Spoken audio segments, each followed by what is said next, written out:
Now, a powerful storm system is battering southern Europe, and it has triggered deadly floods, mass evacuations, and political controversy in Portugal. This is just days before a crucial presidential runoff election. Now, election officials have insisted voting will go ahead as scheduled, despite calls for a postponement. Now, Portugal is still reeling from back-to-back storms that have killed at least 6 people in the past 2 weeks. They were injured by hundreds are injured, and power has been knocked out to tens of thousands of homes. The latest system storm, Leonardo, has brought torrential rain and flooding across central and southern regions. Authorities have now issued their highest flood alert along the Tagus River, warning of the worst flood threat in nearly 30 years.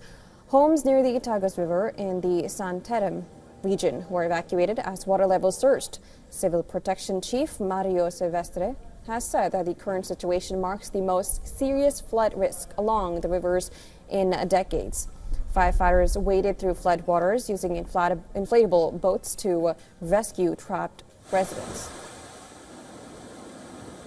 In Lace do Sal, south of Lisbon, floodwaters submerged the town center, isolating several localities. Local officials say conditions are so severe that voting there will be postponed by a week. Now, the crisis has now spilled into politics with calls to delay Sunday's president. Of course, the runoff and far-right candidate André Ventura said he would seek a 1-week postponement of the election, citing fairness amid the emergency. However, Portugal's National Electoral Authority has rejected the demand, saying severe weather alone is not sufficient grounds to delay voting.